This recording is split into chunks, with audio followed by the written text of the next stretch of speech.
Krishna, Krishna.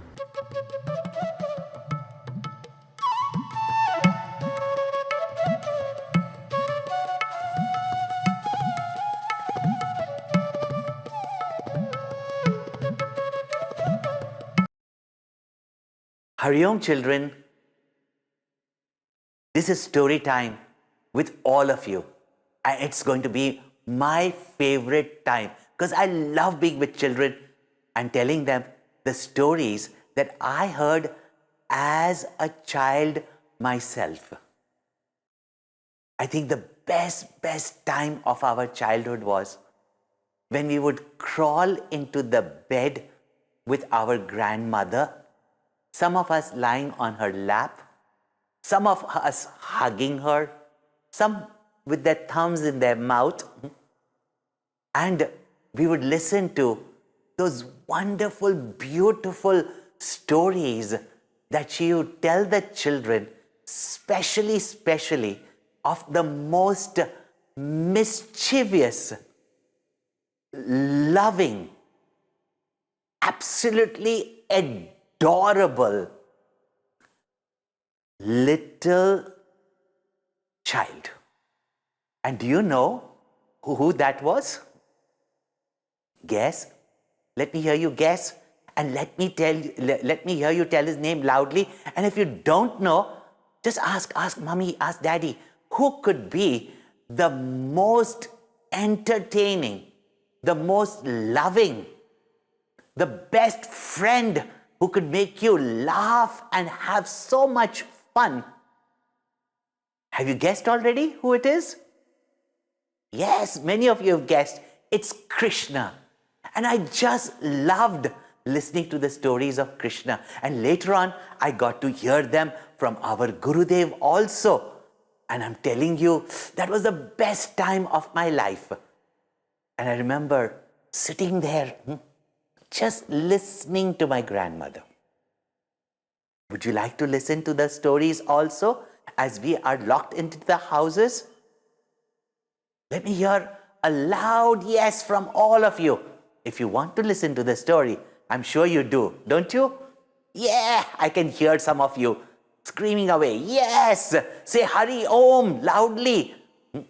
Yes, in that spirit, we're going to listen to the story of the most dynamic, the most energetic, ever ready to protect everyone. And that mischievous, but very helpful boy of Vrindavan is none other than, let's say together, Krishna. Yes, Krishna. And he had such a joyful time in Vrindavan. But do you know who is Krishna? And how did he appear upon this earth? In fact, there used to be a king in the kingdom of Mathura called as Ugrasen. What was his name? Ugrasen. And this Ugrasen was a very noble king. He looked after his subjects very well. He had a son called as Kamsa. And he brought up his only son Kamsa with lot of pampering, but not thinking that one day this boy started becoming selfish and grew up to be a young man, selfish, greedy, demanding, always angry, and even teasing, hurting people, and grew up as he became older and stronger. He did things which nobody should do, harming people, taking away their things, and people were suffering so much. Even one selfish person can cause so much havoc in this world. People went with fear. They were wondering, how can we stop this Kamsa? Can we complain to him can we complain about him to the king? But they were first afraid, but they knew their king was noble and people need to be protected from such Kamsa. So they went and told their difficulty, their plight, their sorrow to their king. The king was shocked that the prince who's going to become the king, if this is what he is doing with the public, this is not right. And he told them, even if he is my son, I will correct him. I will take any action to stop him. The news spread how great the king was, and now that Kamsa is going to be punished. When Kamsa heard about it, he had now gathered around him his entire team of sycophants who would just encourage him to do all the wrong things and benefit from him. He had become, we don't want to use that word, no? When he found out that his father knows about what he is doing, he came, and when his father scolded him, he called the guards whom he had bribed and told that take the king and throw him in a dark prison, in a dark dungeon. And that wicked Kamsa next day announced to the people that the king had a very serious infectious disease and died, and we had to cremate it last night, and the king is sadly dead, and now I become the king. And he made himself the king of Mathura. When he became the king, now there was no one to stop him. Everybody lived in fear. He did what he wanted to do. He looted the people. He did such bad things. People were miserable. And when people are miserable, bad things happen everywhere.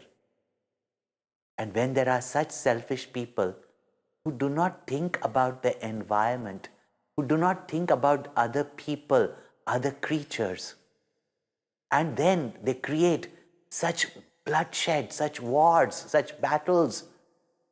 Do you know, when that blood falls on Mother Earth, when Mother Earth, she's not just mud and dust.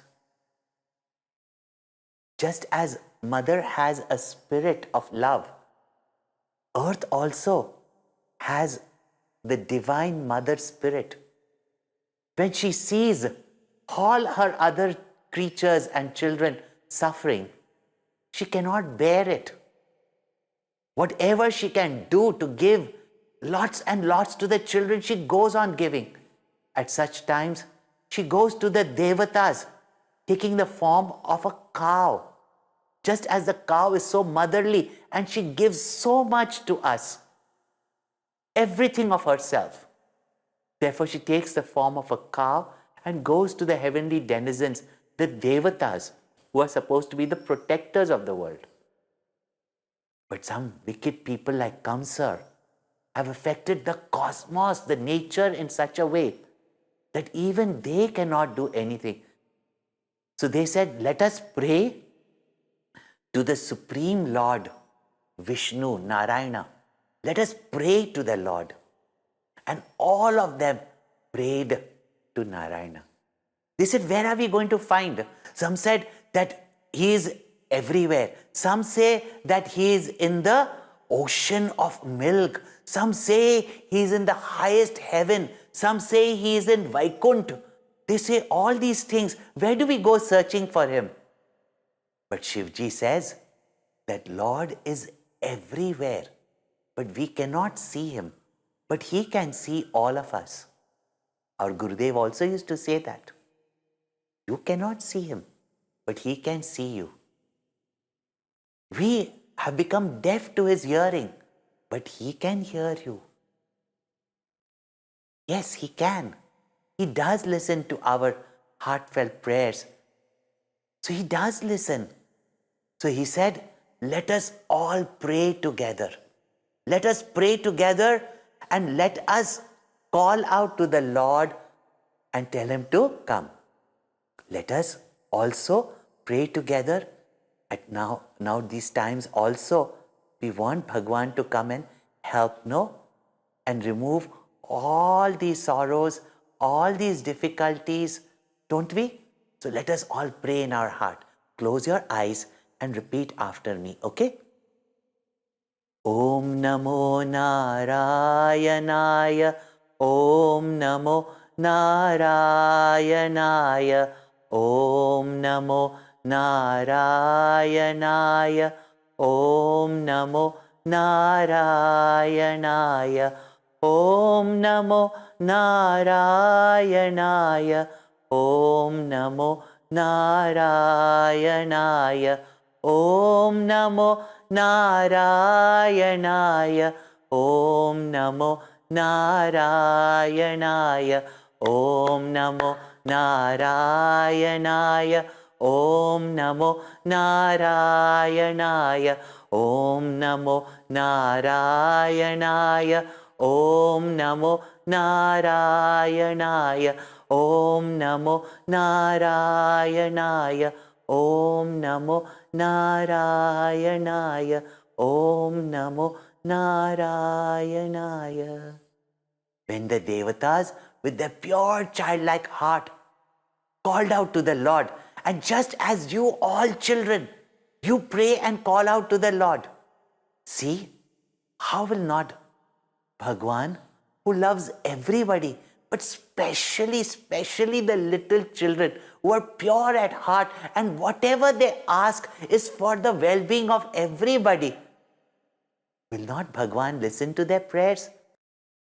Suddenly they heard the sound in the sky. And what did they hear?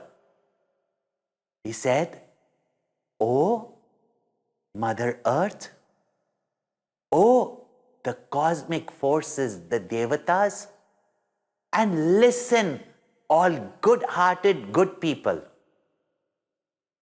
I give you this promise that whenever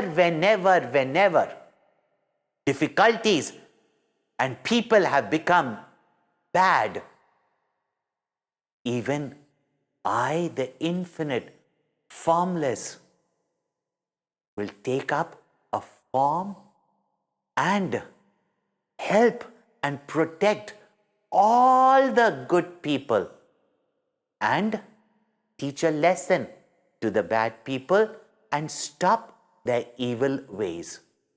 And if they do not stop, I will remove these evil people also. And I promise you that I will be born as the 8th son of Vasudev and Devaki. And this wicked Kamsa and all his terrible people, these demons and these Rakshasas and these wicked people, I will bring an end to them." When they heard this, they were so happy, they were so consoled. And he said, "Now be at peace. Everything is done at the right time. For even good people must know that bad we should not bring in our hearts, even if it is little, because when we see these awful, wicked people and people who have done such harm to everyone and the world, we think what bad can do. But we sometimes don't see the little bad in us, who as we grow up, it can create a lot of selfishness, hate, anger, jealousy, greed. Just my, laziness. All these things, even though they are very little, sometimes in children also, sometimes in the family also, we must try our best to remove it.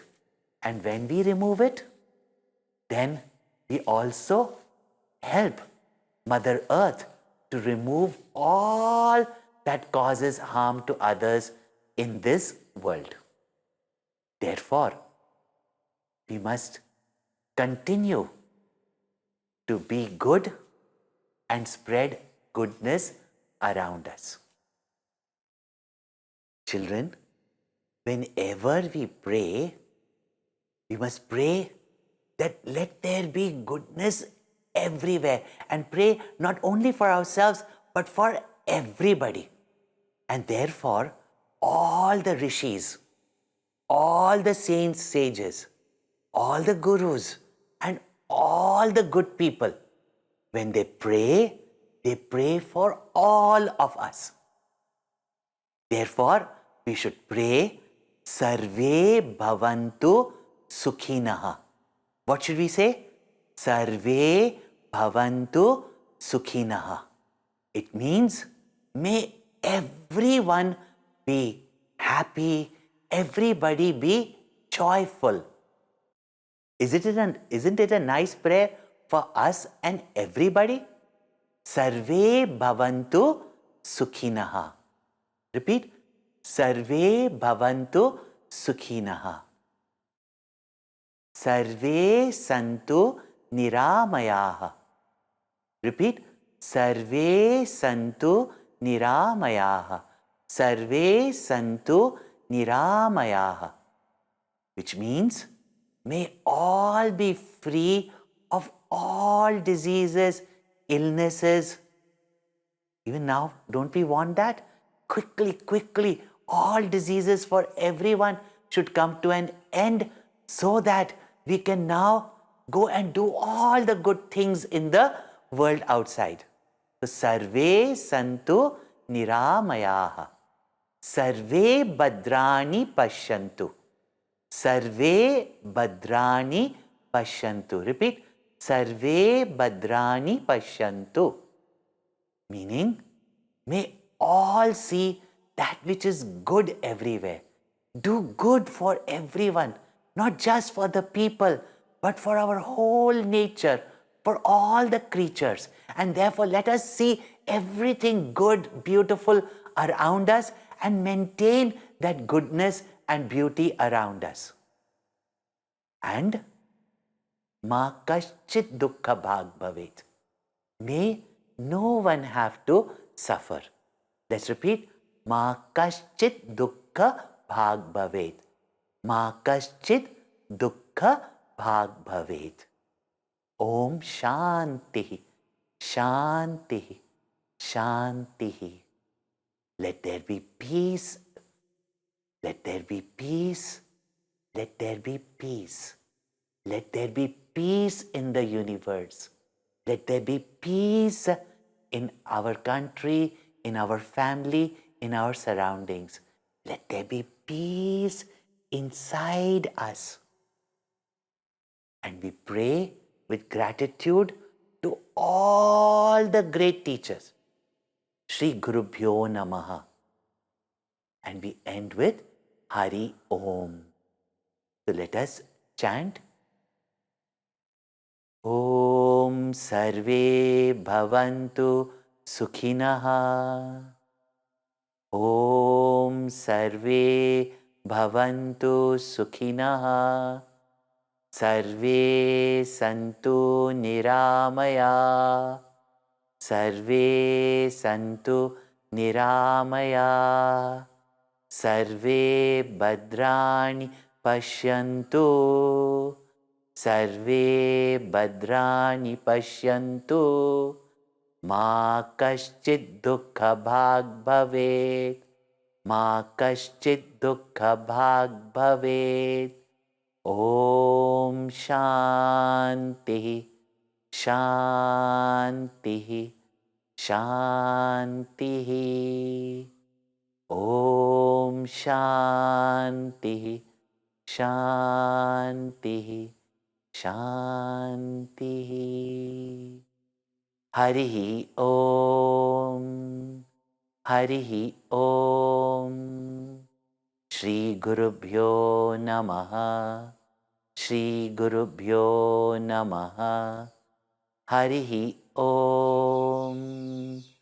Harihi Om. Krishna Krishna